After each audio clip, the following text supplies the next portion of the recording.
This week we're recapping the best bits of PAX Australia. Major Nelson from Xbox dropped by for a chat after his Storytime presentation. We caught up with the team from Alienware to talk PC hardware, and Angelo chatted to all 6 of the Australian Indie Showcase winners. This is Player Attack.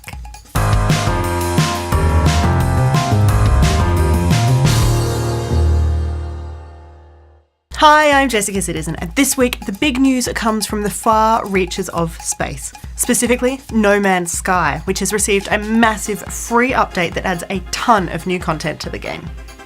The Foundation update introduces the ability to build home bases, farm crops, create your own save points, leave messages for fellow explorers, and even adds a couple of new gameplay modes: Creative, which promises an unlimited universe with big bases, and Survival, which will make things more challenging. It is officially the first of many free updates that Hello Games is working on, but it's also the first we've heard from creator Sean Murray about the game since it launched back in August. Fans are freaking out now that it looks like his radio silence was because he's been, wait for it, hard at work fixing the game.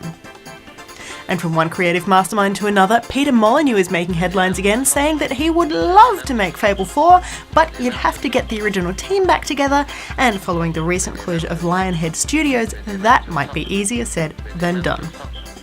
On the flip side though, Ubisoft icon Michel Ancel has announced that he's been working on Beyond Good and Evil 2 for a long time, squishing rumours that the sequel had been canned.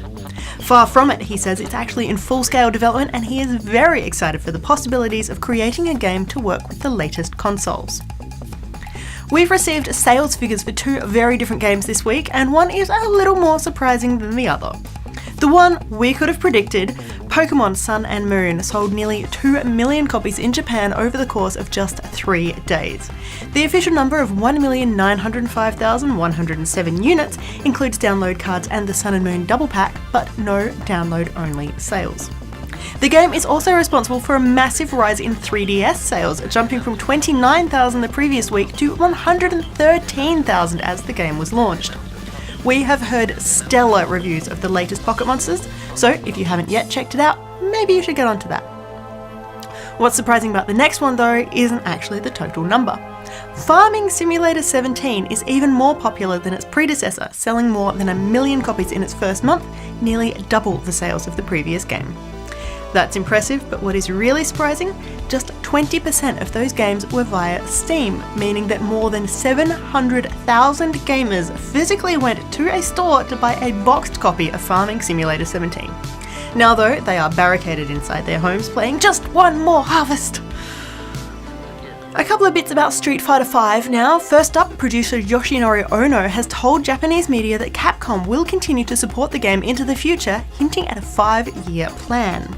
He's not saying whether or not the company will release any other fighting games during that window, but emphasises that there is work to be done to solidify Street Fighter V as an esports title. And that brings us to our second point. Sometimes games are modded slightly when they're taken out of the lounge room and onto the esports stage. For Street Fighter V, there is one level that has simply been removed. Skies of Honor has been labelled too distracting for professional play.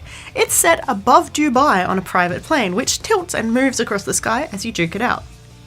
When you're playing on the couch, this is great fun, but when thousands of dollars in prizes are on the line, Capcom has decided to level the playing field, literally, and pluck the map from the roster.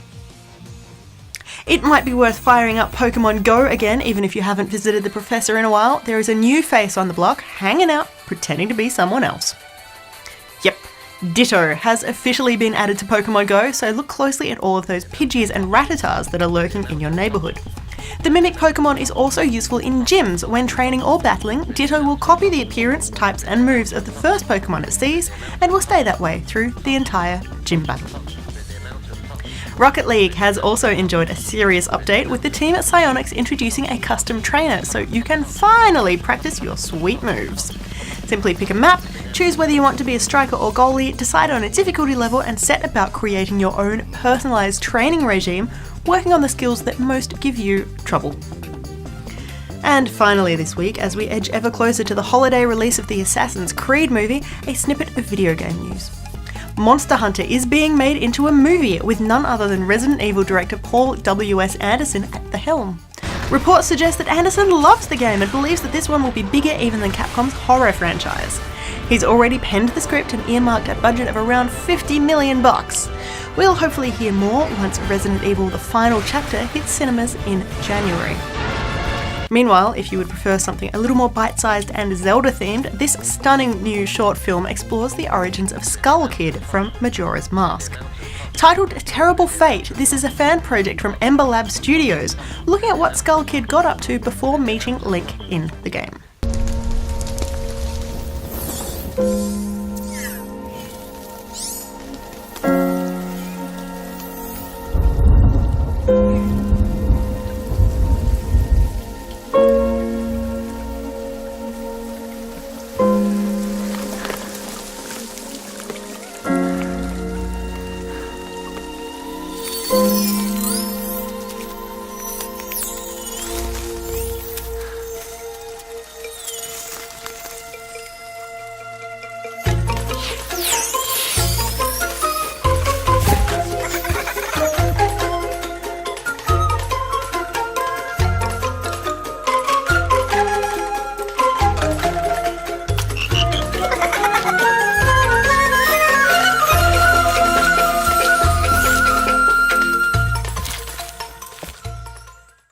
You can watch the whole thing online, and if you like the music, it's part of a remix soundtrack by Theophany.